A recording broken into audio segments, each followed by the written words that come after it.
जय माता दी, हर हर महादेव।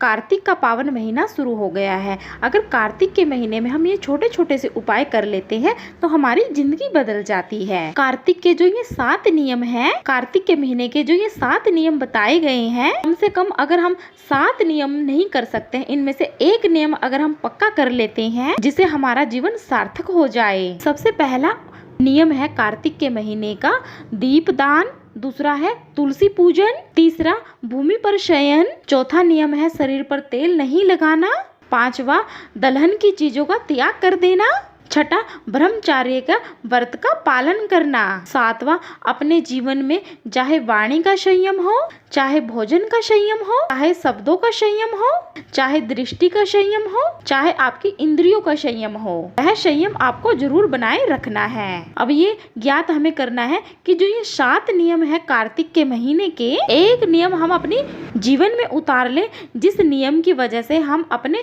प्रभु के सार्थक हो जाएं।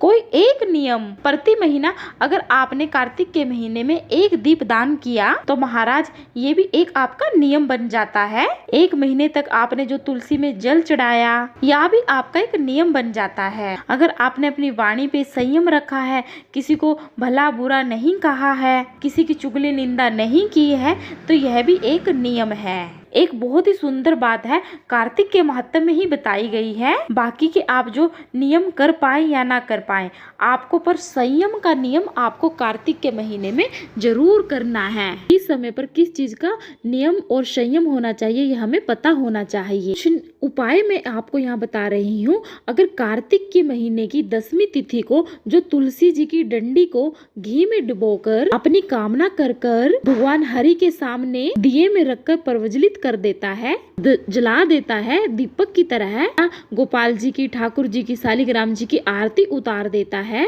कहते हैं उसका जन्म दूसरी बार पृथ्वी पर कभी नहीं होता। वह भगवान के धाम में जिंदगी भर के लिए ही रह जाता है, कभी वह दोबारा पृथ्वी पर नहीं आता। 24 तरह के दीपक होते हैं, उसमें से सर्वाधिक श्रेष्ठ दीपक होता है तुलसी दल का दीपक। तुलसी की डंडी से जो प्रकट किया जाता है वह दीपक। बत्तियों का भी क्रम होता है, एक लंबी बत्ती होती है, एक गोल बत्ती होती है। लंबी बाती में और गोल बाती में बहुत ही बड़ा अंतर होता है। जो लंबी बाती होती है ना, वह पितरों की जगह पर, पूर्वजों की जगह पर लगती है। बड़ के पेड़ के नीचे, पीपल के पेड़ के नीचे लंबी बत्ती का ही प्रणाम है, यानी कि लंबी बाती ही जलाई जाती है। किसी देवी के स्थान पर, देवी स्थान पर हम पूजा करते हैं, जगदम्बा के मंदिर में पूजा करते हैं, दुर्गा पूजन में हम पूजा करते हैं, वहाँ लंबी बाती ही लगाई जाती है। गोल बाती का प्रयोग होता है वह हनुमान मंदिर में, राम मंदिर में, शिव मंदिर में, जितने भी देवताओं के मंदिर हैं, अपने इष्ट देवता के मंदिर,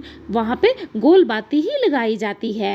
लक्ष्मी और वंश बड़ा होना चाहिए, यानी कि लंबा वंश होना चाहिए, लक्ष्मी की वृद्धि लंबी होनी चाहिए, घर में कभी धन की कमी नहीं होनी चाहिए। देवताओं के सामने गोल बाती इसलिए लगाई जाती है कि हमारा ये मन, हमारा ये चित्त आपके चरणों में टिका रहे और एक दिन हम भी वैकुंठ का वास करें, इसलिए गोल बत्ती लगाई जाती है।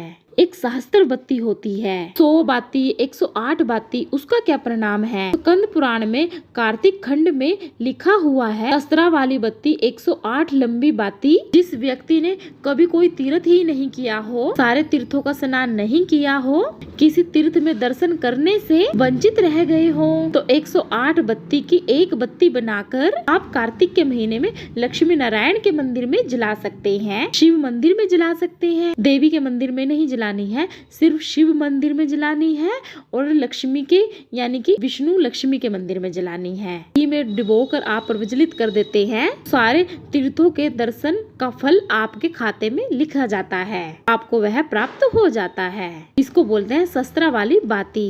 तो आपको वीडियो कैसी लगी? वीडियो पसंद आई तो वीडियो को लाइक करें, कमेंट में श्री शिवाय नमस्तुभ्यम जरूर लिखें।